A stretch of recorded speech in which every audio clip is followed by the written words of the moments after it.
இங்கே வந்திருக்கிற எல்லாருக்கும் ஃபர்ஸ்ட் வணக்கம். என்னோட மதராசி டீம், ப்ரெஸ், மீடியா, தானு சார், ஆர்பி சௌத்ரி சார், இங்கே வந்திருக்கிற கெஸ்ட்ஸ், ஃபேமிலி, இங்கே இருக்க ஸ்டூடெண்ட்ஸ் எல்லாருக்கும் வணக்கம்.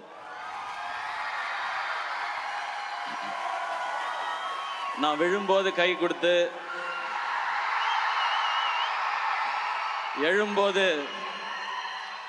என்னை தூக்கி விடுற என்னுடைய ஃபேன்ஸான என் பிரதர்ஸ் அண்ட் சிஸ்டர்ஸ்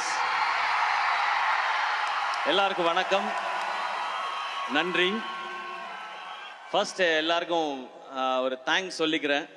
இதுக்கு முன்னாடி அமரனுக்கு நீங்கள் கொடுத்த வரவேற்புக்கு ரொம்ப பெரிய நன்றி. இது அமரனுக்கு அடுத்த படம் மதராசி.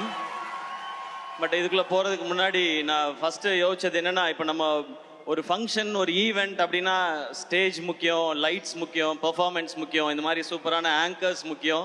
பட் இதெல்லாம் தாண்டி ரொம்ப முக்கியம் க்ரௌட், ஆடியன்ஸ். நீங்கள் இல்லைன்னு வச்சுங்களேன், அதுவும் இப்படி ஒரு இதில் இப்போ ஆடியோ லான்ச்க்கு என்ன ஆயிடுச்சுன்னா, க்ரௌடு முக்கியன்றதை விட அந்த வென்யூ முக்கியமாயிடுச்சு. Sairam college, thank you. நீங்களாம் காலேஜ் வரீங்களோ இல்லையோ, நான் அடிக்கடி வந்துடுறேன் சாய்ராம் காலேஜ்க்கு. எனக்கு தெரிஞ்சு நம்ம சார் இருக்காரு, எனக்கு தெரிஞ்சு ஆடியோ லான்ச்சுக்கு ஒரு தனி கோர்ஸ் வந்துடும் நினைக்கிறேன் சாய்ராம் காலேஜில் கொஞ்ச நாளில்.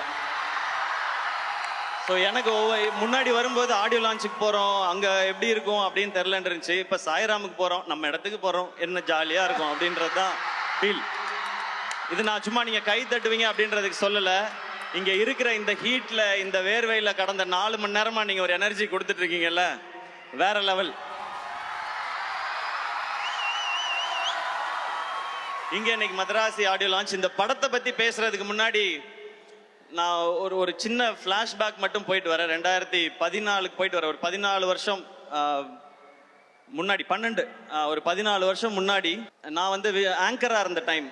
அப்போ வந்து 7ஆம் அறிவு படம் ரிலீஸ். அப்போ எனக்கு ஒரு ஃபோன் கால் வந்துச்சு, இந்த மாதிரி நீங்கள் 7ஆம் அறிவு படத்தில் வந்து ஆடியோ லான்ச் நடக்குது, அதுக்கு நீங்கள் ஆங்கராக பண்ண முடியுமான்னு. ஏங்க எவ்வளோ பெரிய படம், எவ்வளோ பெரிய பெரிய காம்பினேஷன், இதை நான் பண்ணுறதுக்கு என்ன, உடனே பண்ணுறேன் அப்படின்னு சொல்லிட்டு உடனே ஒத்துக்கிட்டேன். அவ்வளோ எக்ஸைட்மெண்ட் எனக்கு.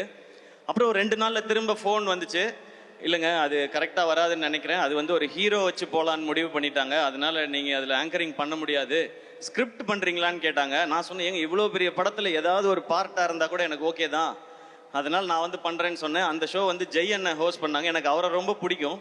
அதனால நான் இந்த மாதிரி ஒரு ஈவெண்ட் ஸ்டேஜுக்கு பின்னாடி சைடில் நின்று ஜெய் அண்ணனுக்கு வந்து நெக்ஸ்ட் லிங்க் சொல்லிகிட்டே இருக்கணும். அந்த கேப்பில் வந்து நான் பார்த்தா சூர்யா சார் உட்காந்துருக்காங்க, முருகதாஸ் சார் உட்காந்துருக்காங்க, பக்கத்தில் உதயநிதி ஸ்டாலின் சார் உட்காந்துருக்காரு, செம்ம க்ரௌடு எல்லாமே இருக்குது. அந்த கேப்பில் தான் அது தெரிஞ்சுக்கிட்டே இருந்தது. அதுவே எனக்கு அவ்வளோ சந்தோஷம். அந்த ஆங்கரிங் சான்ஸ் நான் எதிர்பார்த்தது எதுக்கான, இன்னைக்கு ஒரு சான்ஸ் கிடைச்சதுன்னா நம்மளோட திறமையெல்லாம் ஏதாவது காமிச்சு முருகதாஸ் சார் படத்தில் ஏதாவது ஒரு ரோல் வாங்கிடலாமா அப்படின்னு ஆசையோட தான் வந்தேன். ஆனால் ஸ்டில் அந்த ஷோவை நான் என்ஜாய் பண்ணேன். அப்படியே ஒரு சில வருஷம் கழிச்சு இன்னொரு ஃபோன் கால் வந்தது. முருகதாஸ் சாரோட ஏஆர் முருகதாஸ் ப்ரொடக்ஷன்ஸில் ஒரு படம் பண்ணுறாங்க, அவருடைய அசிஸ்டண்ட்டை வச்சு நீங்கள் ஹீரோவாக நடிக்கணும்னு சொல்கிறாங்க. அடடே, இதுக்கு தானே நம்ம ஆசைப்பட்டோம், நம்ம ரெடின்னு சொல்லி போனேன். அதுதான் அந்த மான் கராத்தே படம். அந்த படம் ஆடியோ லான்ச்சில் வந்து முருகதாஸ் சார் இருந்தாங்க, சீஃப் கெஸ்ட் வந்து சங்கர் சார். அப்போ நான் பேசும்போது சொல்லியிருந்தேன், நான் இப்போ தான் ஆரம்பிச்சிருக்கேன், என்னைக்காவது ஒரு நாள் நான் வந்து முருகதாஸ் சார் டைரக்ஷனில் நடிக்கணும், சங்கர் சார் டைரக்ஷனில் நடிக்கணும், அதுதான் என்னுடைய ஆசை, அதுக்கு என்னுடைய திறமையும் வியாபாரத்தையும் நிச்சயமாக வளர்த்துக்குவேன்னு சொல்லி பேசியிருந்தேன். அப்போ அந்த ஆடியோ லான்ச் வந்தப்போ, அப்போ தான் அந்த சோஷியல் மீடியா ஆரம்பித்த டைம். அதில் எல்லாருமே நிறையா கிண்டல் பண்ணாங்க. 2 படம் ஓடிடுச்சுன்னா உடனே உனக்கு முருகதாஸ் படம் கேட்குதா, சங்கர் படம் கேட்குதான்னு சொன்னாங்க. ஆனால் அன்றைக்கி ஒரு நம்பிக்கை மட்டும் இருந்துச்சு, விடாமல் உழைச்சா என்னைக்கோ ஒரு நாள் அது நடந்துரும்ன்ற நம்பிக்கை இருந்துச்சு. நீங்கள் கை தட்டிக்கிட்டே இருந்தீங்க, நான் ஓடிக்கிட்டே இருந்தேன். இன்னைக்கு மதராசி ஏஆர் முருகதாஸ் சார் டைரக்ஷனில் நான் ஹீரோ இங்கே நின்று பேசிக்கிட்டு இருக்கேன். எல்லா ஹீரோஸ்க்கும் உங்களோட நடிக்கணும்னு ஆசை சார். ஏன்னா உங்களுடைய படங்கள் அந்த மாதிரி. உங்களுடைய முதல் படம் தலையோட தீனா, அவருக்கு தலைன்னு டைட்டில் கிடைச்ச படம். அந்த ஃபர்ஸ்ட் ஷாட் ஞாபகம் இருக்கு. அவர் அந்த தண்ணியில் அவருடைய கால் ஷாட் ஒன்று வரும், ஒரு கண்ணாடி ஒன்று உடஞ்சிருக்கு, அதில் அவர் கண்ணு ஷாட் ஒன்று வரும், அது எனக்கு ஞாபகம் இருக்கு. அதுக்கடுத்து நீங்கள் கேப்டனை வச்சு ரமணா பண்ணீங்க. அது வரைக்கும் நம்ம பார்த்த கேப்டன் வேற, ஒரு மாஸ் ஹீரோவா இருந்த கேப்டனை மாஸ் லீடரா மாத்தினது ரமணா படமும் அவருடைய அந்த லுக்கும் பர்ஃபார்மன்ஸும். அதுக்கப்புறம் கஜினி சொல்லவே வேணாம். சூர்யா சாரை பயங்கரமா நம்ம ரசிச்சிட்டு இருக்கும்போது அவருக்கு 2 ஷேடு. இந்த பக்கம் வந்து சஞ்சய் ராமசாமின்னு பயங்கர ஸ்டைலிஷா ஒரு லவர் பாயா ஒரு சைடு, இன்னொரு சைடு அந்த மொரட்டு ஆக்ஷனா அவருடைய லுக். அதுக்கப்புறம் துப்பாக்கி, அது தமிழ் சினிமால ஹீரோஸோட மாச ரீடிஃபைன் பண்ண படம். அதுல விஜய் சார் எப்படி இருந்தாங்க, அந்த ஐ எம் வெயிட்டிங்கிறது பயங்கர ஸ்பெஷல். அதுக்கப்புறம் நீங்க கத்தி பண்ணீங்க, தர்பார் பண்ணீங்க. அது மட்டும் இல்லாம நீங்க ஒர்க் பண்ண ஹீரோஸ் எல்லாம் பார்த்தா சூப்பர் ஸ்டார் ரஜினி சார், இந்த பக்கம் சிரஞ்சீவி சார், இந்த பக்கம் மகேஷ் பாபு சார், அப்புறம் ஆமீர் கான் சார், சல்மான் கான் சார், இந்த வரிசையில சிவகார்த்திகேயனையும் சேர்த்துட்டதுக்கு ரொம்ப தேங்க்ஸ். எனக்கு இதெல்லாம் ரொம்ப சர்ரியல் மூமெண்ட் சார். இதெல்லாம் நான் இதுக்கு ஆசைப்பட்டு வரல. ஆனா இந்த மாதிரிலாம் என்னைக்காவது நடக்கும்னு ஒரு துளி நம்பிக்கையோட தான் இந்த மேடைக்கு வந்தேன். இதுல நான் இங்க தமிழ்நாட்டு மக்கள் எல்லாருக்கும் எவ்வளவு பெரிய நன்றி சொன்னாலும் பத்தவே பத்தாது. முருகதாஸ் சாரோட எனர்ஜி, அவருடைய கதை சொல்ற விதம், இது வந்து தமிழ்நாட்டு மக்கள் எல்லாருக்குமே ரொம்ப பிடிச்சது. எனக்கு இன்னொரு பர்சனலா ஒரு கனெக்ஷன் இருக்கு. முருகதாஸ் சார் உங்க பேர்ல என் அப்பா பேரும் இருக்கு, அது ஒரு கனெக்ஷன். என் அப்பாவுக்கு ரொம்ப பிடிச்ச இயக்குனர் நீங்க. ரமணா அவருக்கு ரொம்ப ரொம்ப பிடிக்கும். ஐ திங்க் இன்னைக்கு அப்பா இருந்தா பயங்கர ஹாப்பியா இருந்திருப்பாங்கன்னு நினைக்கிறேன். இப்படி ஒரு டைரக்டரோட நம்ம பையன் ஒர்க் பண்றான்னு சொல்லி. உங்களோட படத்துல இருக்க விஷுவல் ஆகட்டும், ஹீரோயிசம் ஆகட்டும், சாங்ஸ் ஆகட்டும், பஞ்சஸ் ஆகட்டும், ஃபைட் எல்லாமே ரொம்ப ஸ்பெஷல் சார். இது நீங்க ஒரு இன்டர்வியூல சொல்லியிருந்தீங்க, என்கிட்டயும் சொன்னீங்க. இந்த கதை ரொம்ப வருஷத்துக்கு முன்னாடி SRKக்கு சொன்னேன் அப்படின்னு சொல்லி சொன்னீங்க. இந்த SRK பண்ண வேண்டிய படம் இந்த SK பண்ணதே ஒரு பெரிய பெரிய பாக்கியம் சார். இது நான் எனக்கு தெரிஞ்சு அந்த டயலாக் நான் திருப்பி திருப்பி சொல்லிட்டே இருக்கணும்னு நினைக்கிறேன். இந்த உலகம் அடுத்த வினாடிக்குள் ஒளித்து வைத்திருக்கும் ஆச்சரியங்கள் ஏராளம் அப்படின்னு. அப்படி ஒரு ஆச்சரியம் தான் எனக்கு இந்த படம் நடந்தது, உங்களோட ஒர்க் பண்ணதும்.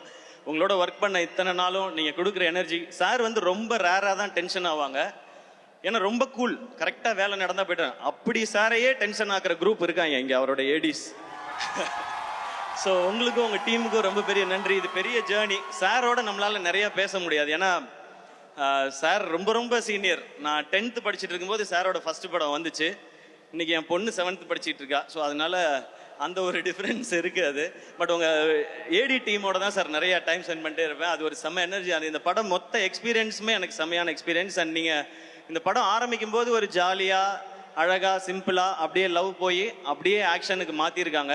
நான் ஒண்ணுமே யோசிக்கல. நான் சார் என்ன சொல்றாங்களோ அதை கேட்கணும்னு நினைச்சேன். அண்ட் முதல்ல சார் வந்து படம் பண்ணலான்னு சொன்னப்ப எனக்கு பயங்கர எக்ஸைட்மெண்ட்டாக இருந்துச்சு. சார் சூப்பர் சார், ரொம்ப தேங்க்ஸ் சார் அந்த ஆப்பர்ச்சுனிட்டிக்குன்னு. நான் கதை இன்னொரு நாள் சொல்றேன்னு சொன்னாங்க. அந்த கதை கேட்க போற அன்னைக்கு நான் ஃபர்ஸ்ட் போய் சாருக்கு ஃபர்ஸ்ட் சொல்லணும்னு நினைச்சது, சார் எனக்கு வந்து தீனா மாதிரி, ரமணா மாதிரி, கஜினி மாதிரி, துப்பாக்கி மாதிரி ஒரு படம் வேணும்னு நான் கேட்கவே கூடாதுங்கிறதுல ரொம்ப கிளியரா இருந்தேன். ஏன் அப்படின்னா நான் என் படங்களை பார்ட் எடுக்கவே ரொம்ப யோசிப்பேன். நான் இது வரைக்கும் ரீமேக் பண்ணதில்லை 23 படத்துல. அப்படி இருக்கும்போது அதெல்லாம் தமிழ் சினிமாவோட ஐகானிக் ஃபிலிம்ஸ். அதை திருப்பி பண்ணணும்னு நினைக்கிறதே தப்பு. நான் ரசிச்ச படங்கள் அது. பட் அதுல இருக்க இம்பாக்ட் கொடுக்குற அளவுக்கு ஒரு கதை இருக்குன்றதை தான் நான் நம்பிக்கையோட போனேன். ஸோ அந்த ஃபர்ஸ்ட் ஹாஃப் சொல்லி முடிச்சோடனே, இன்டர்வல் கேட்டோடனே எனக்கு பயங்கர குஷி ஆயிடுச்சு. அப்புறம் செகண்ட் ஹாஃப் வந்து உங்களுக்கு ஐடியா மட்டும் நான் இன்னொரு நாள் சொல்றேன்னு சொல்லி இந்த நரேஷன்லாம் ஒவ்வொரு நாளும் செம்மையா இருந்துச்சு. அது ஷூட்டிங் ஸ்பாட் எதுவாக இருந்தாலும் சார் ஒரு அழகான ஸ்மைலோடே இருப்பாங்க. நான் ரொம்ப பெரிய டைரக்டர், நீ ஜூனியர் அப்படின்றதெல்லாம் அவங்க கொடுக்கவே இல்லை. ஒரு ஹீரோ அப்படின்னா அவங்களுக்கு என்ன ரெஸ்பெக்ட் கொடுக்கணுமோ அதை தெளிவாக கொடுத்தாங்க. அதனால தான் சார் இன்னைக்கும் ஒரு டாப் டைரக்டராக இருந்துகிட்டே இருக்காங்கன்னு நினைக்கிறேன். தேங்க்யூ ஸோ மச் சார், இந்த படத்துக்கும் இந்த ஜேர்னிக்கும் இந்த எக்ஸ்பீரியன்ஸ்க்கும். இப்போ அப்படியே நான் டீமில் ஒவ்வொருத்தருக்காக வரேன். நான் ஆரம்பிக்கிறதுக்கு முன்னாடி ப்ரொடியூசர் அவங்கள பற்றி பேசுகிறேன். திருப்பதி பிரசாத் சார். இப்போ நீங்கள் பார்த்தீங்க, அவர் வந்து வேட்டி சட்டை போட்டு ரொம்ப சிம்பிளா சாதாரணமா இருக்காரு. அவர் அப்படி கிடையாது. திருப்பதியில பாதி அவரோட தான் சார். நம்ம வந்து சார் ரொம்ப கஷ்டப்பட்டு இந்த படம் பண்ணுது சார் எனக்கு தெரியும் சார், திருப்பதியில நீங்க எப்படின்னு எனக்கு தெரியும் சார் அப்படின்வேன். சார் வந்து திருப்பதியில இருந்து எப்போ வந்தாலும், எனக்கு திருப்பதி கோயிலும் லட்டும் ரொம்ப ரொம்ப பிடிக்கும். எப்போ வந்தாலும் அந்த லட்டு வாங்கிட்டு வருவாரு. எனக்கு லட்டு நான் ஆசையா வாங்குறத பார்த்துட்டு எவ்ரி டைம் வரும்போது, சார் லட்டு கொடுக்குதோ, துட்டு எப்போ சார் கொடுக்குதோ அப்படின்னு சொல்லி நான் கேட்பேன். ஃபர்ஸ்ட் லட்டு கொடுக்குதோ, அப்புறமா துட்டு கொடுக்குதோ அப்படின்னு சொல்லுவார் அவரு. அவரோட பேசுறதே ரொம்ப ரொம்ப ஸ்வீட்டான ஒரு எக்ஸ்பீரியன்ஸ். அவர் ஒரு பயங்கரமான ஆள். அது உங்களுக்கு இந்த படம்லாம் பார்த்தீங்கன்னா தெரியும். இப்படி ஒரு படத்தை இப்படி எடுக்கணும்னு நினைச்சது சார். இந்த படத்துக்கு நீங்க செலவு பண்ணியிருக்கிறது அது எல்லாமே. ஃபர்ஸ்ட் பேசும்போது இந்த காம்பினேஷன் அமைக்கிறது வந்து, இது மாவீரன் ஷூட்டிங் நடந்துட்டு இருக்கும்போது ஆரம்பிச்சது இந்த ஜேர்னி.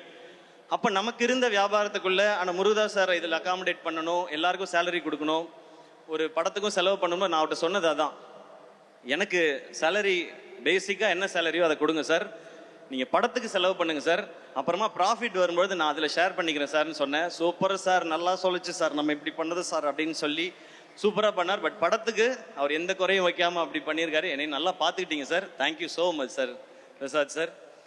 அண்ட் படத்தோட டெக்னீஷியன்ஸ் வந்துடுறேன். சுதீப் எலமன் டிஓபி. இப்போ சார் சொன்னார்ல விரல் வந்து கட் ஆயிடுச்சுன்னு சொல்லி, உண்மையிலே தான் நான் ஹாஸ்பிட்டலில் போய் பார்க்குறேன், இந்த விரல் போயிடுச்சு சார் அப்படின்னாரு. விரல் போயிடுச்சா, என்ன சாதாரணமாக சொல்றீங்க, அது விடுங்க அது பிரச்சனை இல்லை அப்படின்னு. நம்ம ஷூட் பண்ணிட்டு இருக்கும்போது அவரை பார்த்தோன்னா திடீர்னு கேமரா பக்கத்தில் இருக்க மாட்டாரு. எங்கடா காணோம் அப்படின்னு பார்த்தா 2 சிகரெட்டை இழுத்துட்டு அந்த குடுமியை அள்ளி முடிஞ்சாருன்னா கேமரா வச்சுட்டு சிவதாண்டவம் ஆடிடுவாரு. அந்த மாதிரி ஒரு ஆள் அவரு. அண்ட் நான் ரோப்ல இருக்கேன். இப்போ இந்த படத்துல வந்து அபே வந்து என்ன பண்ணுவாப்னா, சார் ஷார்ட் ரெடி சார் அப்படின்னு கூப்பிட்டு போவாப்ல. அந்த ஷார்ட் எல்லாம் எப்படி இருக்குன்னா 80 அடி ஹைட்ல ரோப்ல தொங்குறது, 60 அடி ஹைட்ல ரோப்ல தொங்குறது. நான் அந்த ஒரு பாலத்துல இருந்து சார் பாலத்துல ஷார்ட் சார்னு சொல்லி தூக்கி இந்த பாலத்துல இருந்து நீங்க குதிக்கிற மாதிரி ஷார்ட். ஐயோ ஆக்ஷன்னா இந்த அளவுக்கு ஆக்ஷனாவா இருக்கும், அந்த மாதிரி இருக்கும் ஒரு ஷார்ட்ல. நான் இப்போ சார் சொன்ன ஷார்ட் தான். நான் மேல ரோப் கட்டி ஏறிட்டே இருக்கேன், பக்கத்துல அவரும் ரோப்ல வந்து என்ன தாண்டி போயிட்டு இருக்காரு. சேட்டா எந்த இவடே ஷார்ட் ஒரு சாயா அடிக்குமோ அப்படின்னா ஃபர்ஸ்ட் டைவ் அடிக்கும், அப்புறமா சாயா அடிக்கும் அப்படின்வாரு. அந்த மாதிரி ஒரு ஒரு ரொம்ப அட்வென்ச்சரஸான ஒரு ஆள் Sudeep LMN. But Crazy working with you brother. அதுவும் ஃபைட் அவரும் கெவினும் சேர்ந்து எடுத்திருக்க விதம் டெஃபினட்டாக நீங்கள் லவ் பண்ணுவீங்க. இப்போ ட்ரெய்லர் பார்க்குற எல்லாருமே ஆக்ஷன் சூப்பராக இருக்குன்னு சொல்கிறாங்க. Kevin and Stephen great job, thank you. அதுக்கப்புறம் art director Arun Maaveeran work பண்ணவர். மாவீரனில் நீங்கள் பார்த்த எல்லாமே மேக்ஸிமம் செட்டு தான், அதெல்லாம் ஒர்க் பண்ணவர் அவர் தான். இன்னைக்கு அந்த படத்துக்கு ஒரு பெரிய வரவேற்பு இருக்குது. மாவீரன் அப்படின்னா ஒரு ஸ்பெஷல் ஃபிலிமாக வச்சுருக்காங்க. அதுக்கப்புறம் இந்த படத்தில் சேர்ந்தது ரொம்ப ரொம்ப சந்தோஷம். And artist Vikranth brother, Shabeer brother, இவங்களோடலாம் ஒரு சூப்பர் எக்ஸ்பீரியன்ஸ். அண்ட் இந்த படத்தில் பிஜு மேனன் சார் நடிக்கிறாருன்னு பயங்கர எக்ஸைட் ஆகிட்டேன். ஏன்னா எல்லார் மாதிரியும் நானும் ஐயப்பனும் கோஷியமுக்கு பயங்கரமான ஃபேன். அதுலேயும் அந்த செருப்பை கழட்டி விட்டுட்டு ஒரு ஷாட் போவார்ல, அதெல்லாம் பார்த்து நம்ம பயங்கர பேஜாராயிருக்கோம். ஷூட்டுக்கு வருவார், அவர் ஷூட்டில் நடந்து வரும்பொழுது வந்து ஹாய் ஹலோ அப்படின்னு சொல்லுவார். நமக்கு பக் பக்குன்னு இருக்கும். அந்த மாதிரி ஒரு வாய்ஸ், ஒரு ப்ரெசன்ஸ். பட் பேசினா ஒரு ஒரு ஒரு க்யூட்டான ஒரு பேபி, அவ்வளோ நல்ல ஹார்ட் அவருக்கு. இந்த படம் பண்ணிட்டு இருக்கும்போது நான் ப்ரொடக்ஷனில் ஒரு படம் ரிலீஸ் ஆச்சு, இல்லை கொட்டுக்காளி ரிலீஸ் ஆச்சு. அப்போ அவர் என்கிட்ட வந்து சொன்னார், டக்குன்னு வந்து படம் ரிலீஸ் இல்லை அப்படின்னாரு. ஆமாம் சார், கேரளாவில் என்ன ப்ரமோஷன்னாலும் என்னை கூப்பிடுங்க, நான் வந்து பண்ணித்தரேன் அப்படின்னாரு. Thank you so much sir, your ஒரு கிரேட் பர்சன் சார். உங்களோட ஒர்க் பண்ணது, கற்றுக்கிட்டது, வாய்ஸை எப்படி ஒரு சீனுக்கு யூஸ் பண்ணுங்கிறத நான் அவர் நடிக்கும்போது பார்த்துக்கிட்டே இருந்தேன். Thank you so much sir. இந்த படத்தில் நீங்கள் நடித்தது, உங்கள் கூட நான் நடித்தது எனக்கு ரொம்ப ரொம்ப சந்தோஷம் சார். அண்ட் இந்த படத்தில் ராஜேஷ்னு சொல்லிட்டு எனக்கு இந்த கேரக்டருக்காக ஆக்டிங் ட்ரெயின் பண்ணி கொடுத்தார் ராஜேஷ். அவர் இந்த படத்தில் நடிச்சும் இருக்காரு. இதுக்கு யாராவது ஒருத்தர் அப்படி வேணும்னு சார் கேட்கும்பொழுது எனக்கு ரொம்ப சந்தோஷமா இருந்து. இப்படி யாராவது ஒருத்தர் நம்மளை கைட் பண்ண நல்லா இருக்கும். சாரோட ஸ்கிரிப்ட், அவருடைய டைரக்ஷன் எல்லாம் என்னை எவ்வளோ நல்லா பெர்ஃபார்ம் பண்ண வச்சோம். இந்த படம் பார்த்து உங்களுக்கு பிடிச்சதுன்னா அதில் ஒரு பங்கு ராஜேஷ் அவர்களுக்கும் இருக்குது. தேங்க்யூ ஸோ மச் ராஜேஷ், எனக்கு கூடவே இருந்து அவ்வளோ பார்த்துக்கிட்டாரு டப்பிங் வரைக்கும். தேங்க்யூ. ருக்மிணி, இந்த படம் மதராசின்றது ஒரு ஒரு ஒரு மேட்னஸ், ஒரு ஆக்ஷனாக இருக்கட்டும், லவ்வாக இருக்கட்டும், அது ஒரு மேட்னஸ். அது லவ் எவர்கிரீன். தியாகராஜ பாகவதர் காலத்தில் ஆரம்பித்து அனிருத் அவர்களுடைய காலம் வரைக்கும் லவ்ங்கிறது வந்து எப்போவுமே எவர்கிரீனாக இருக்கிறது. அந்த காலத்துலலாம் லவ் ரொம்ப நல்லா இருந்துச்சுப்பா. இந்த காலத்தில் இந்த ஜென்சி பசங்க லவ்வே சரியில்லைப்பா அவனுங்க, அப்படிலாம் கிடையவே கிடையாது. எல்லா காலத்துலேயும் லவ்ங்கிறது பியூர். லவ் பண்ணுற பசங்களாகட்டும், லவ் பண்ணுற பொண்ணுங்களாகட்டும், உண்மையாக ஒரு பார்ட்னர் கிடைச்சிட்டா அவங்களுக்காக என்ன எக்ஸ்ட்ரீமுக்கும் போவாங்க, என்ன வேணாலும் செய்வாங்க.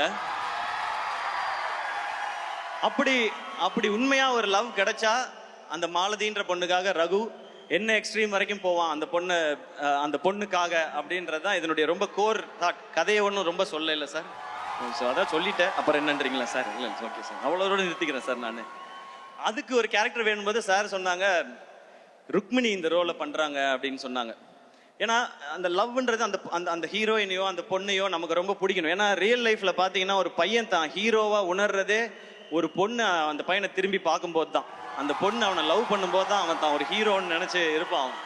அதுவும் ஒரு பொண்ணு காலத்துக்கும் நான் உன் கூடயே வரேன்னு கையை பிடிச்சிட்டான்னா அவன் சூப்பர் ஹீரோ தான் அது. ஸோ அப்படி ஒரு கேரக்டர் ஒரு பொண்ணு இருக்கணும்னா அதுக்கு ருக்மிணின்னு சொல்லும்போது நான் அந்த டைம் தான் சப்தசாகரதா செல்லோ பார்த்துருந்தேன். கரெக்டாக சொல்கிறேன்னா ஓகே, அதோட சைடு ஏ பார்த்துருந்தேன் நான். அப்புறம் இவங்க அந்த கேரக்டருக்கு ரொம்ப நல்லா இருப்பாங்க. இந்த படம் பார்க்குற எல்லாருக்கும் மாலதியை ரொம்ப பிடிக்கும். அவங்கள பார்த்தா இந்த பொண்ணுக்காக என்ன வேணா செய்யலான்னு தோணும். அப்படியான ஒரு கேரக்டர் தான். ஸோ ருக்மிணி அவங்க ஷூட்டிங்கில் எப்படின்னா படிச்சுட்டே இருப்பாங்க, புக்கு படிச்சுட்டே இருப்பாங்க. நான் சும்மா ஏமாத்துறாங்க புக்கெல்லாம் வச்சுக்கிட்டு அப்படின்னு நினச்சேன். அப்புறம் பார்த்தா எழுதுவாங்க. ஒரு நாள் போய் கேட்டேன், என்னங்க எழுதுறீங்க அப்படின்னு கேட்டேன். இல்லை, என்னோட எக்ஸ்பீரியன்ஸை ஷூட்டிங்கில் நடக்கிற தாட்லாம் நான் எழுதுறேன்னு சொன்னாங்க. ஓ, படிக்கிற பொண்ணுடோ அப்படின்னு சொல்லி நான் முடிவு பண்ணிட்டேன். நீங்கள் காலேஜ்லலாம் பார்த்துருப்பீங்க, ஒரு பொண்ணு எல்லா இடத்துலையும் படிக்கும். பஸ்ஸில் படிக்கும், பஸ் ஸ்டாப்பில் படிக்கும், எல்லா இடத்துலையும் படிச்சுக்கிட்டே இருக்கும். இசிஇ ட்ரிபிள் பொண்ணுங்கள்லாம் இருப்பாங்க, அவங்களாம் எப்போ பார்த்தாலும் படிச்சுக்கிட்டே இருப்பாங்க. அந்த மாதிரி தான் அவங்க தான். ஆனால் பெர்ஃபார்ம் பண்ணுவாங்க. அந்த மாதிரி அவங்களும் அந்த மாதிரி பெர்ஃபார்ம் பண்ணியிருக்காங்க. Very happy to work with you. ஒரு ஒரு ரொம்ப ரொம்ப ஒரு ரொம்ப நல்ல கேரக்டர் நீங்கன்றது ஆன் ஸ்க்ரீனில் மட்டும் இல்லை, ஆஃப் ஸ்க்ரீன்லையும் நான் தெரிஞ்சுக்கிட்டேன். So very happy to work with you. And அவங்க இப்போ நிறையா பேன் இண்டியன் ஃபிலிம்ஸ் பண்ணிகிட்டே இருக்காங்க. எல்லாத்துக்கும் என்னுடைய விஷஸ். அவங்கள தொடர்ந்து அடுத்து நான் பேச போகிறது என்னுடைய உயிர் நண்பன், rock star, the most eligible bachelor, Anirudh. ஆக்சுவலாக அனி சாரும் நானும் பண்ணுற 8வது படம் அவர் சொன்ன மாதிரி நாங்கள் 8 படம் பண்ணியிருக்கோம். அது இல்லாமல் ஏகப்பட்ட ப்ரோமோ வீடியோ பண்ணியிருக்கோம். பட் இந்த இந்த எக்ஸ்பீரியன்ஸ் வந்து எங்கள் 2 பேருக்குள்ளே இருக்கிறது வந்து ஒரு ஹீரோ, மியூசிக் டைரக்டர், ஒரு ஆர்டிஸ்ட், டெக்னீஷியன் அப்படி இருந்ததே கிடையாது. இது என்றைக்குமே அந்த ஃப்ரெண்டுன்றதுக்கும் ஒரு ஸ்டெப் மேலேன்னு நினைக்கிறேன். எனக்கு அவர் அவ்வளோ பிடிக்கும். எதிர்நீச்சல் ஹிட் ஆனப்போ நான் அப்போ அவர்கிட்ட சொன்னேன், சார் பாட்டெல்லாம் பயங்கரமாக போட்டிங்க, ஆல் காலேஜ் கேர்ள்ஸ், ஃபாரின் எல்லா பக்கமும் என்னை கொண்டு போய் சேர்த்துட்டீங்க என்ன. அவர் அவ்வளோ ஸ்வீட்டாக திரும்ப ஒரு பதில் சொன்னார், இல்லை சார் நீங்கள் தான் என் பாட்டை கொண்டு போய் பிஎன்சியில் சேர்த்துருக்கீங்கன்னு சொன்னார். எல்லாரும் கேட்பாங்க, உங்கள் 2 பேர் காம்பினேஷனோட சக்ஸஸ்க்கு என்ன ரீசன்னு. இதுதான் ரீசன். நான் அவர் தான் காரணம்னு சொல்லுவேன், அவர் என்ன தான் காரணம்னு சொல்லுவார். பட் முழு காரணம் அந்த ஆள் மட்டும்தாங்க. நமக்கு என்ன தெரியும் பாட்டை பற்றி? அவராக பாட்டு போட்டு இதான் பாட்டுன்னு அனுப்புவார். அவர் நடுவில் சொன்னார், நான் வந்து ஃபீல்ட் அவுட் ஆனாலும் எஸ்கேக்காக அதெல்லாம் வாய்ப்பே கிடையாது. இன்னைக்கு ஷாருக் கான்ல ஆரம்பிச்சு எல்லாருக்கும் பாட்டு ஹிட்டு 1000 கோடிலாம் பார்த்துட்டாரு. இன்னும் 2000 இருக்கு, 3000 இருக்கு, 4000 இருக்கு. பல ரெக்கார்டுகள் நம்ம பண்ண வேண்டியிருக்கு சார். நம்ம மீன்ஸ் நீங்கள் அதில் நானும் சேர்ந்துப்பேன். அனி இஸ் மை ஃப்ரெண்ட் அப்படின்னு. ஸோ நீங்கள் உங்களோட மியூசிக் அது கொடுக்குற எனர்ஜி நாங்களாம் அடிக்கடி சொல்லுவோம். எல்லாருமே கேட்குறாங்க, ஏன் அனி இன்னும் கல்யாணம் பண்ணிக்க மாட்டேன்றாருன்னு. நாங்களும் கேட்டிருக்கோம். அனி சார் கல்யாணம் பண்ணுங்க சார், எங்களுக்கு மட்டும் 8 மணி ஆனால் வீட்டிலேருந்து ஃபோன் வரணும், எங்கே இருக்கீங்க, எப்போ வருவீங்க அப்படின்னு ஃபோன் வரணும். இவர் 8 மணிக்கு தான் எந்திரிப்பாரு ஜாலியா, இன்னைக்கு ஒர்க் பண்ணுவோமா அப்படின்னு. அதெல்லாம் பார்க்கும்போது நமக்கு ஒரு மாதிரி இருக்கும். அப்போல்லாம் நான் கேட்போம், ஏன் சார் கல்யாணம் பண்ண மாட்டேங்க? விடுங்க சார் ஜாலியாக இருக்கேன்னு. பட் அவர் ஜாலியாக இருந்தால் நமக்கு ஹிட்டு பாட்டு வருது. நமக்கு ஹிட்டு பாட்டு வேணுமா, அவர் கல்யாணம் நடக்கணுமான்னு யோசிச்சு பார்த்தேன். நமக்கு ஹிட்டு பாட்டு தான் வேணும். அதனால் நீங்கள் ஜாலியாகவே இருங்க சார், எங்களுக்கு வைப் பண்ண பாட்டு கொடுத்துக்கிட்டே இருங்க sir. Okay sir, thank you sir. அனி அவ்வளோ ஸ்பெஷல். அனியோட எந்த அளவுக்கு க்ளோஸ்னா, இப்போ நான் போய் கேட்டேன்னா எந்த படம்னாலும் உடனே ஓகே சொல்லுவார், நோ ப்ராப்ளம் சார் பண்ணிடலாம் சார்னு. ஆனால் அவருக்கு நாங்கள் கொடுக்குற ரெஸ்பெக்ட், அவர் இன்னைக்கு வளர்ந்துருக்க அந்த க்ரோத், அந்த ஸ்டேச்சர், அதுக்கு நான் கொடுக்குற ரெஸ்பெக்ட் நான் அப்படி போய் கேட்கவே மாட்டேன். நான் எப்போ கேட்டாலும் பண்ணுவார். பட் அவருக்கு அந்த ஸ்டேச்சரை கொடுத்து அப்ரோச்னா, இவர் இவ்வளோ பெரிய மியூசிக் டைரக்டர் நம்ம போய் கேட்குறோன்னா அதுக்கேற்ற ப்ராஜெக்டோட தான் போய் கேட்கணுன்றதான் எங்களுக்கு எப்போவுமே தோணும். அப்படி தான் சார் இருப்போம். பாசம், லவ் எல்லாமே எப்போவுமே இருக்கும். பட் அதை தாண்டி நான் இந்த ரெஸ்பெக்ட் கொடுத்தாகணும். ஏன்னா நீங்கள் உலகம் ஃபுல்லாக ரீச் ஆகிருக்கீங்க சார். எங்கே போய் பார்த்தாலும் இவர் ஒரு கான்சர்ட் நடத்தினா எனக்கு எத்தனை மெசேஜ் வருதுன்னு எனக்கு தான் தெரியும். Get me 4 tickets, get me 2 tickets அப்படின்னு. டிக்கெட்லாம் அப்படி கிடைக்காது ராஜா, நீ அங்கே போய் ஏதாவது கண்டுபிடிச்சி எடுத்துக்கோ அப்படின்னு. Any sir your a big inspiration. எதுக்கு முக்கியமான சக்ஸஸ்க்கு மட்டும் இல்லை, அந்த சக்ஸஸை எப்படி ஹேண்டில் பண்ணணும்னு தெரிஞ்சுக்கிறதுக்கும். அண்ட் நீங்கள் சொன்ன அத்தனை வார்த்தைக்கும், அன்புக்கும், பாடல்களுக்கும் ரொம்ப ரொம்ப நன்றி. Love you sir, always love you. நான் எப்போவுமே மெசேஜில் அனுப்புறது தான் லவ் யூ சார்.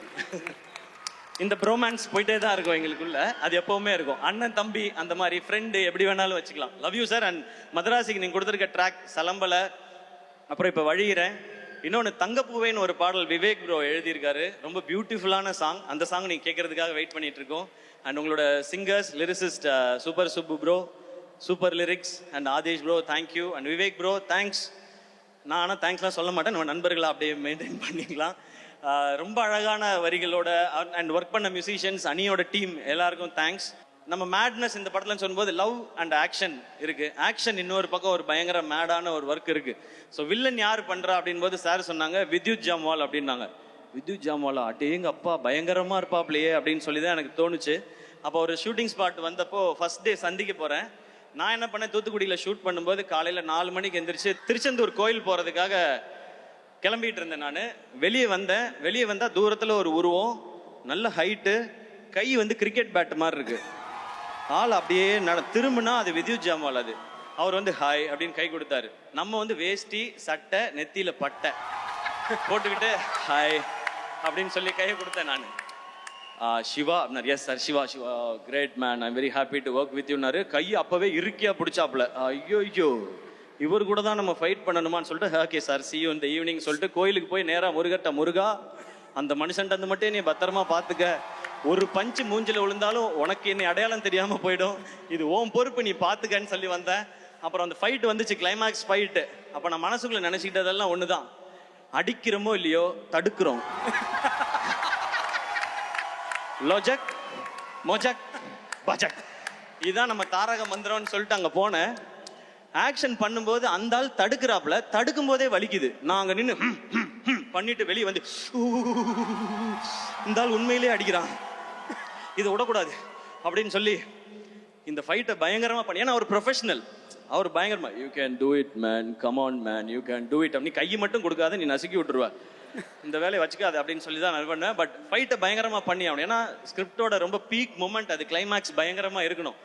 அப்போ ஓகே நம்ம என்னமாவது பண்ணி ரிஹர்சல் பண்ணியாவது பண்ணிடலான்னு சொல்லி நான் முடிவு பண்ணி இறங்கி ஃபைட் பண்ணிட்டேன். அப்புறம் அவரே அப்ரிஷியேட் பண்ணார். அப்போ மனசுக்குள்ள நினச்சிக்கிட்டேன், எத்தனை கேப்டன் படம், எத்தனை அர்ஜுன் படம், சரத்குமார் படம்லாம் பார்த்துருக்கோம், உடுவோமா நாங்கள் ஃபைட்டை அப்படின்னு சொல்லி அப்படி நின்றுட்டோம். ஒரு மாதிரி அவரோட சேர்ந்து படத்தில் பார்க்கும்போது எக்ஸைட்டிங்காக இருக்கும். Vidyut Jamal bro thank you so much.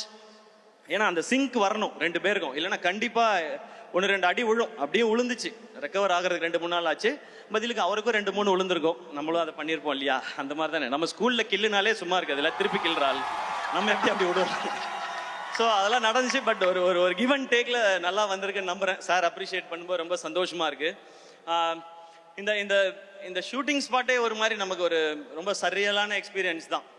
ஏன்னா அவங்க எல்லாருக்கும் தெரியும் எனக்கு துப்பாக்கி படம் எவ்வளோ பிடிக்கும்னு சொல்லி.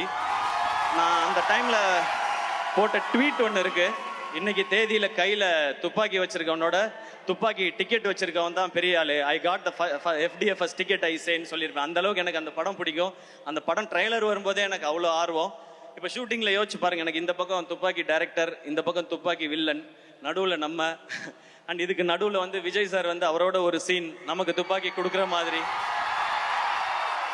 இதை எதிர்பார்த்து அன்னைக்கு அந்த ட்வீட் நான் போடல, சார் படத்தில் நடிப்பேன்னு நினைச்சு நான் போடல, இதெல்லாம் நடக்கும்னு நினைச்சு போடல. இது கடவுளும் நீங்களும் கொடுத்தது, இப்படிதான் நடக்கணும்னு நீங்க முடிவு பண்ணியிருக்கீங்க, அதுபடி போயிட்டு இருக்கு. ஸோ இது அத்தனைக்கும் உங்க எல்லாருக்கும் நான் நன்றி சொல்லணும்னு நினைக்கிறேன். அண்ட் இவ்வளோ தூரம் அதை பேசிட்டதுனால அந்த ஒரு மேட்டரை இங்கே பேசிடலான்னு நினைக்கிறேன் நான். ஏன்னா இவ்வளோ தூரம் அப்படியே நார்மலாக தான் இருந்துச்சு. சரி அது வேணுமா வேணாமான்னு மைண்டுக்குள்ளே ஓடிட்டே இருக்கு. பட் துப்பாக்கி இதெல்லாம் பேசியாச்சு, அதனால நான் அதையும் பேசிடுறேன். இந்த விஜய் சாரோட இந்த சீன் நடிச்சதுக்கு அப்புறம் நிறைய பேருக்கு ரொம்ப சந்தோஷம், ரொம்ப அழகா இருக்கேன் இந்த சீனுன்னு சொல்லி. நான் அதை பார்க்குற விதம் வந்து நல்லா பண்ற தம்பி, நீ இதை இன்னும் நல்லா பண்ணுன்னு அவர் தட்டி கொடுக்கறதா தான் நான் பார்த்தேன். ஆனால் ஒரு சிலர் என்ன சொல்ல ஆரம்பிச்சிட்டாங்கன்னா, இவர் வந்து அடுத்த தளபதியாக பார்க்குறாரு, இவர் வந்து அந்த தளபதியாக பார்க்குறாரு, இந்த தளபதியாக பார்க்குறாரு, குட்டி தளபதி, திடீர் தளபதி அப்படிலாம் சொல்றாங்க. நான் சொல்லிக்கிறது ஒன்னே ஒன்று தான், நான் அப்படி நினைக்கிற ஆளாக இருந்தால் அவரும் என்கிட்ட துப்பாக்கியை கொடுத்துருக்க மாட்டாரு, நானும் வாங்கியிருக்க மாட்டேன். அண்ணன் அண்ணன் தான், தம்பி தம்பி தான். இந்த லெவல்லையே நான் இதை புரிஞ்சுக்கிட்டு இப்படி தான் இருக்கணும்னு நான் நினைக்கிறேன். இதை இந்த மேடையில் தெளிவாகவும் சொல்லிக்கிறேன். ஏன்னா எங்கெங்கேயோ சொல்லி பார்த்தேன், அதை சிலர் விடுறதா இல்லை. இப்போ என்ன சொல்றாங்கன்னா, இவர் வந்து அவருடைய ரசிகர்களை பிடிக்கணும்னு நினைக்கிறார். அப்படிலாம் யார் ரசிகர்களையும் யாரும் பிடிச்சிட முடியாது ராஜா. ரசிகர்ன்றது ஒரு பவர், ஒரு பவர் அது. விஜய் சார் வந்து இன்னைக்கு நான் படம் லாஸ்ட் படம் நடிக்கிறேன், அடுத்து அரசியலுக்கு போறேன் போது பின்னாடியே அவரோட நின்று போறாங்க. தல அஜித் சார் மன்றத்தை கலைச்சு ரொம்ப வருஷம் ஆச்சு. நீங்க மன்றத்தை கலைச்சாலும் பரவாயில்ல, நாங்க உங்க கூட தான் நிப்போன்னு நிக்கிறாங்க. இந்த பக்கம் கமல் சார், அவர் மாதிரி பெர்ஃபார்ம் பண்ண இந்தியாவிலே ஆள் கிடையாது. அவர் வெற்றி தோல்வி இதெல்லாம் விட்டுட்டு உண்மையான கலைஞன், என்னோட கலைஞன், உலகநாயகன் கூட இன்னமும் நிக்கிறாங்க. இந்த பக்கம் சூப்பர் ஸ்டார் ரஜினிகாந்த் சார் 50 வருஷமா சூப்பர் ஸ்டாரா நிற்கும் போது அவங்களோட நிக்கிறாங்க. இந்த மாதிரி தான் அடுத்திருக்க Suriya sir, Vikram sir, Simbu sir, Dhanush sir, இவங்க எல்லாருக்கும் ரசிகர்கள் இருக்கிறாங்க. அப்படி போய் அவங்க ரசிகர்களை நம்ம எடுத்துக்க முடியாது. நம்ம ரசிகர்களை சம்பாதிக்கணும். என்னோட ஸ்ட்ரென்த்துக்கு நான் ஏதோ ஒரு 13 வருஷம் போராடி விழுந்து எந்திரிச்சு கஷ்டப்பட்டு நான் கொஞ்சம் பேரை சம்பாரிச்சிருக்கேன் இங்க.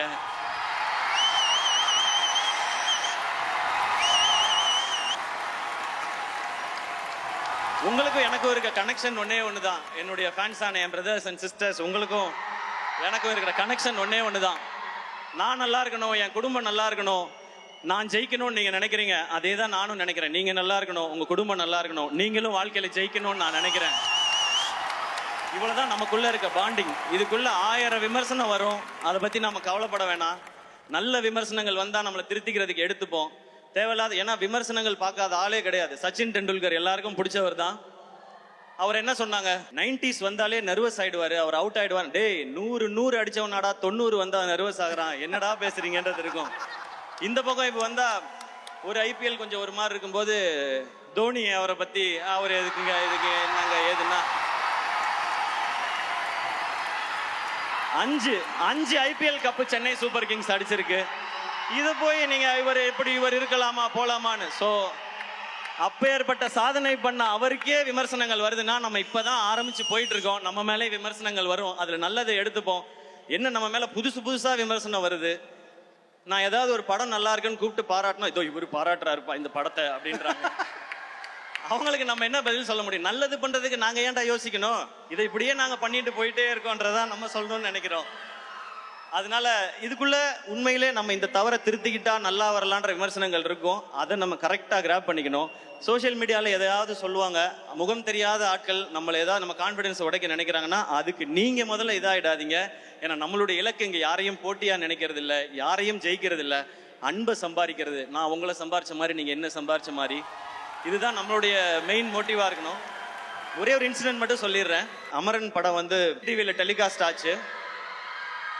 அதுக்கு அடுத்த நாள் வந்து ஒரு அம்மா வந்து பார்க்கறதுக்கு ரொம்ப நேரமா வெயிட் பண்ணிட்டே இருந்தாங்க. அப்போ நான் வந்து என்ன ரொம்ப நேரமா இருக்காங்களே வாங்கம்மான்னு சொன்னேன். அவங்க உள்ள வந்த உடனே கண்ணெலாம் கலங்கிட்டு, நேற்று நைட் அமரன் படம் டிவியில் பார்த்தோம், அந்த கிளைமேக்ஸ் பார்த்தோன்னே ஒரு மாதிரி ஆயிடுச்சு. சினிமா தான் தெரியும், ஆனால் இருந்தாலும் உங்களை அப்படி பார்க்கும்போது ஒரு மாதிரி ஆயிடுச்சு, உங்களை ஒரு தடவை தொட்டு பார்த்துக்கிட்டுமான்னு சொல்லி தொட்டு பார்த்தாங்க. எனக்கு எமோஷனல் ஆயிடுச்சு. அப்போ சொன்னாங்க, நாங்கள் ஒரு ஓல்டேஜ் ஹோமில் இருக்கோம், அங்கே நிறைய பெரியவங்க வயசானவங்கலாம் இருக்காங்க. நேற்று படம் பார்த்ததுக்கு அப்புறம் அவங்கள நிறைய பேர் சாப்பிடல, ஒரு மாதிரி டிசப்பாயிண்ட் ஆகி தூங்கிட்டாங்க, ஒரு மாதிரி அப்செட் ஆயிட்டாங்க. அவங்ககிட்ட நீங்கள் ஃபோனில் பேச முடியுமான்னாங்க. நான் வீடியோ கால் போடுங்கன்னு வீடியோ காலில் நிறைய பேர் பேசினாங்க. அவங்கெல்லாம், அப்பா நீ நல்லா இருக்கியாப்பா, அவங்க குடும்பம்லாம் நல்லா இருக்காப்பா, நேற்று படம் பார்த்தோம் ஒரு மாதிரி இருந்துச்சுன்னு சொல்லிட்டு அதில் 2 பேர் டக்குன்னு இனிமேல் இந்த மாதிரி கிளைமேக்ஸ்லாம் வச்சு நீ நடிக்கக்கூடாது சரியா அப்படின்னு சொல்லி அதட்டினாங்க. அப்போ தான் நான் புரிஞ்சுக்கிட்டேன். எப்போவுமே எல்லாரும் சொல்கிறாங்க, நான் நம்ம வீட்டு பிள்ளைன்றது வெறும் டைட்டில் மட்டும் இல்லை, அவங்க அப்படிதான் நினைக்கிறாங்கன்றத அந்த செகண்ட் உணர்ந்தேன். நான் உழைக்கிறதுக்கு மேல ஒரு அன்பை நீங்க கொடுத்துக்கிட்டே இருக்கீங்க, அந்த அன்புக்கு மேல நான் உழைக்கணும்னு ஓடிக்கிட்டே இருக்கேன். இது மட்டும்தான் என் மைண்ட்ல இருக்கு. இன்னும் கடுமையா உழைச்சிட்டே இருப்பேன். நீங்களும் அதே மாதிரி இருங்க. இன்னைக்கு ரொம்ப தூரத்துல இருந்தெல்லாம் நிறைய பேர் வந்திருக்கீங்க, என்னுடைய தம்பிகள் எல்லாம் வந்திருக்கீங்க, தங்கச்சி தம்பிகள் எல்லாம். திரும்ப பத்திரமா வீட்டுக்கு போங்க, எதை பத்தியும் கவலைப்படாதீங்க. ஏன்னா லைஃப்ல சக்சஸ்ங்கிறது இந்த பாக்ஸ் ஆஃபீஸ் நம்பர்ஸ் அது வர்றது அது இல்லவே இல்லை. அது நம்ம எவ்வளவு அன்பை சம்பாதிக்கிறோன்றது ஒரு பக்கம். இன்னொன்னு, நம்ம தோத்துருவோமோன்னு எல்லாருக்குள்ளேயும் ஒரு பயம் இருக்குல்ல, அந்த பயம் எப்ப இவன் ஜெயிச்சிருவானோன்னு மற்றவனுக்கு மாறுதோ அதுதான் உண்மையான சக்சஸ். இதை மைண்ட்ல வச்சுக்கோங்க. நம்ம ரொம்ப தூரம் பயணிக்க வேண்டியது இருக்கு, சேர்ந்து நிறைய நல்ல விஷயங்களையும் செய்வோம் நம்மளால முடிஞ்சதை. அண்ட் அண்ணன், நீங்க ஆக்ஷன் படம் பண்ணுங்கண்ணே, ஆக்ஷன் படம் பண்ணுங்கன்னு கேட்டுட்டே இருந்தீங்க. முருகதாஸ் சார் டைரக்ஷன்ல, அனிருத் மியூசிக்ல, இப்படி ஒரு ஸ்ட்ராங் டீமோட ஒரு ஆக்ஷன் என்டர்டெய்னர் செப்டம்பர் 5 வருது. மதராசி தியேட்டரில் என்ஜாய் பண்ணுங்க. இன்னைக்கு பத்திரமா ஊருக்கு போங்க, எல்லாரும் சாப்பிட்டு போங்க. நாளைக்கு போயிட்டு ஆனந்த் அண்ணன்ட்டையும் மோகன் அண்ணன்ட்டையும் நீங்கள் தகவல் சொல்லணும், நான் காத்திருப்பேன் காலையில் நீங்கள் சொல்லுவீங்கன்னு. வேற யாரையாவது மிஸ் பண்ணியிருந்தா மன்னிச்சிருங்க. And thank you lovable friends, N brother and sister 2 பேருக்கும் thank you for all the love and support. And இந்த ஈவெண்ட்டை சிறப்பாக நடத்தின மொத்த டீமுக்கும் அண்ட் மேனேஜர்ஸ் மொத்த எல்லாருக்குமே என்னுடைய ரொம்ப ரொம்ப நன்றி. Love you. செப்டம்பர் 5, 5, 6, 7 3 நாளும் ஹாலிடேஸ். தியேட்டரில் என்ஜாய் பண்ணுங்க. இந்த படம் உங்க எல்லாருக்கும் பிடிக்கும் நான் நம்புறேன். Love you all.